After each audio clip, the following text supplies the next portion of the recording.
मी जन्माला आलो, आई वडिलांना पाहिलं,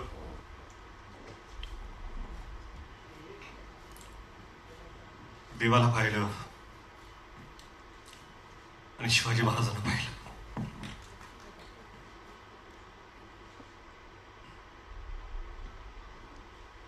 त्यावेळेसपासून महाराज काय आहेत आपल्याला सांगायची गरज नाही. आपण हे मराठी मातीत श्वास घेतो. शिवाजी महाराज आपण जगतो. लहान होतो, किल्ले बनवले, भगवे झेंडे लावले, तोफा लावल्या आणि प्रत्येक वेळा वाटलं की आपण महाराजांचे मावळे आहोत. आपण महाराज आहोत असं कधीच वाटलं नाही आणि वाटू शकतो. पाचवीत होतो, असाच एक शाळेचा अॅन्युअल डे होता. बाजूला मी मावळ्याची भूमिका करत होतो. भाला घेऊन नाचत होतो मी. माझाच एक मित्र महाराजांची भूमिका करत होता. त्याला मी मुजरा घातला मानाने आणि गर्वाने नाचत होतो.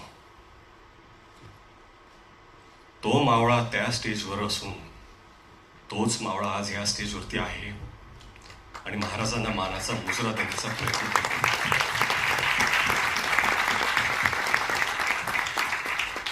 कुठलीही कलाकृती महाराजांवरती आपण जेव्हा करतो, आदरयुक्त, श्रद्धा, आस्था, प्रेम एवढ्याच भावना आपल्या मनात असू शकतात. आणि हेच सौभाग्य मला मावळा म्हणून प्राप्त झाले. 10 वर्ष झाली. 10 वर्षापासून प्रयत्न करत होतो मी 2016 की आपल्याला हा चित्रपट करायचा आहे. झाला नाही तो. 2019ला परत प्रयत्न केला. कोविड आला, झाला नाही तो.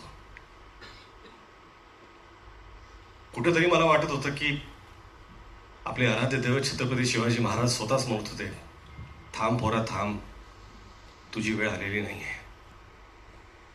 2019ला थांब पोरा थांब, तुझी वेळ आलेली नाही आहे. 2023ला जेव्हा सुरुवात केली, आता मला कुठं वाटतं की महाराज म्हणाल, पोरा आज तुझी वेळ आलेली आहे. आणि ही वेळ येण्यासाठी फक्त स्वप्न बघून सोपं नसतं. तुम्हाला साथ लागते.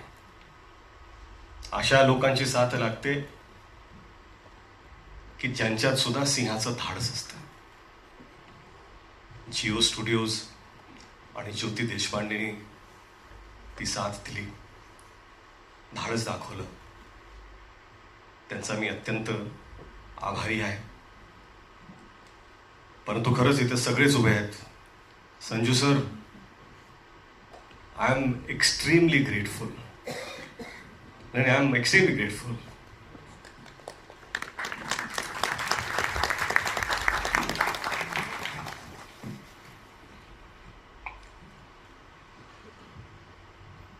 संजू सर से जब मिला, उन्होंने कहा कि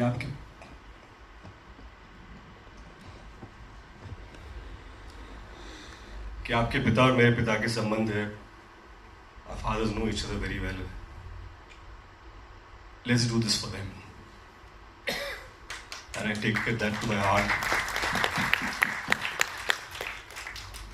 My big brother Abhishek. एकही प्रश्न विचारला नाही.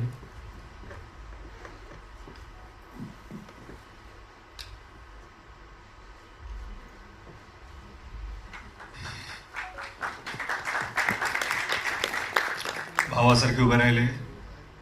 अभिषेक, तुमचा मी अत्यंत आभारी आहे. अजय भाऊ, अतुल भाऊ, 10 वर्षापासून सातत्याने त्यांनी साथ कधी सोडली नाही. महाराजांबद्दलचं त्यांचं प्रेम, ह्याच्यावर कधीच कोणी प्रश्न उठवू शकत नाही. त्यांची श्रद्धा, कधी कधी असं वाटतं की ते महाराजांना जे पाहतात तसं मी का पाहू शकत नाहीये. परंतु प्रयत्न केले. खरं म्हणजे काय ना की महाराजांवरती चित्रपट बनवायचं ही माझी लायकीच नाही आहे. मला असं वाटतं की या जगात लाखो चित्रपट जरी झाले आणि जगातले सगळ्यात चांगले डिरेक्टर्सनी पण केले, तरी आपल्या महाराजांना न्याय देऊ शकेल असा एकही चित्रपट बनवू शकत नाही. कारण त्यांची कीर्ती, त्यांची स्मृती ही आपल्या कर्तृत्वापेक्षा फार फार मोठी आहे, फार उंच आहे. आपण फक्त प्रामाणिक प्रयत्न करू शकतो. ज्याच्याशिवाय हे घडूच शकलं नसतं, तर ती आहे जिनिलिया. स्वप्न पाहणं सोपं असतं. स्वप्नाला काय असतं? पाहिलं स्वप्न, पण ती साकार करण्याची जिद्द, साथ उभं राहून ते करून घेण्याचा आत्मविश्वास जर कुणी दाखवला तर तो जिनिलियाने दाखवला. एखाद्या दिग्दर्शकाला जर अशी निर्माता भेटली तर अजून काहीच गरज नसतं. मला वाटतं की खरंच हे स्वप्न जे पाहिलंय आणि प्रामाणिकपणे सांगतो, आम्ही सगळी ही संपूर्ण टीम याच्याकडून देवापुढे एक फूल ठेवल्यासारखा हा चित्रपट महाराजांच्या चरणी आम्ही ठेवतोय. जिनिलिया, थँक्यू.